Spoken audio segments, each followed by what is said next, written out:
Samedi dernier, l'acte 9 des Gilets jaunes. Dans les rues de Bourges, plus de 6000 personnes. La mobilisation est importante et l'ambiance tendue entre manifestants et journalistes. Avec les médias, on fait ce qu'on veut, on coupe comme on veut. Nous, c'est sincère. Quand nous, on filme avec nos portables, qu'on remet sur les chaînes, ou pas sur les chaînes, mais sur les réseaux sociaux, là, c'est du concret. Le journaliste, il vient ici, il filme le monde qu'il y a et il ferme sa bouche. Il est le bienvenu, on le soutient, il n'y a pas de problème. S'il rentre à la rédaction et qu'il a filmé là, les 3 pèlerins qui sont là, non, ça passe plus, ça passe plus. Certaines équipes de télévision ont même fait appel à des gardes du corps. C'est le cas du journaliste d'LCI. Pour moi, il y a de la censure, et puis voilà, c'est tout. Moi, je peux vous assurer que j'ai jamais été victime de censure. Pas parler pour. Je parle pour moi. Vous avez sûrement, au niveau de votre hiérarchie, forcément, ça en découle. Vous faites votre taf, on vous dit vous faites ça, vous le faites, on est d'accord. Non, on discute. Mais pour moi, comparé à des gens qui sont blessés, mutilés, tout ça, c'est que dalle comparé à un gars qui se prend un coup de poing. Les journalistes sont régulièrement pris à partie, accusés de défendre la position du gouvernement et de minimiser les violences dont feraient l'objet les Gilets jaunes. Qu'est-ce qu'on vous reproche concrètement ?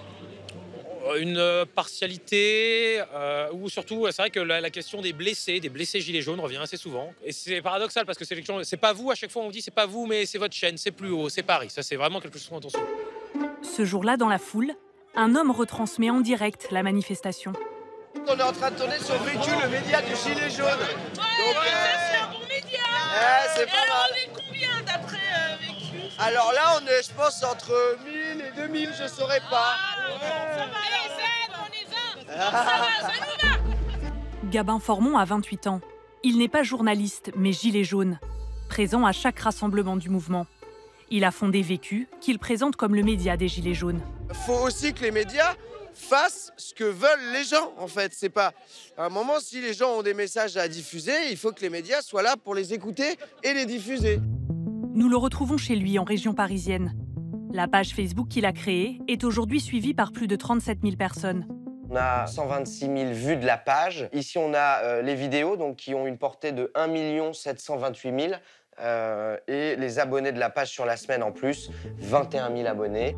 Selon Gabin, si sa page a autant de succès, c'est parce qu'elle répondrait au manque des médias traditionnels.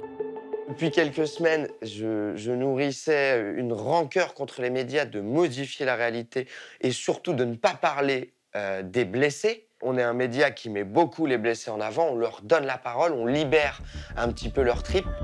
Depuis le début du mouvement, les médias traditionnels essuient les critiques des Gilets jaunes, comme France Télévisions ou l'AFP. Mais ce sont les chaînes info qui sont particulièrement ciblées. Parmi elles, BFM TV qui enregistre des records d'audience depuis le début du mouvement, mais cristallise la rancœur des manifestants. Igor Saïri est l'un des visages de la chaîne. Il couvre le mouvement depuis 8 semaines. Je me suis rendu compte qu'on pouvait s'attaquer aussi, donc non seulement à mon intégrité physique, mais en me menaçant. C'est-à-dire que moi, il y a un gilet jaune qui m'a dit « je connais ton adresse ».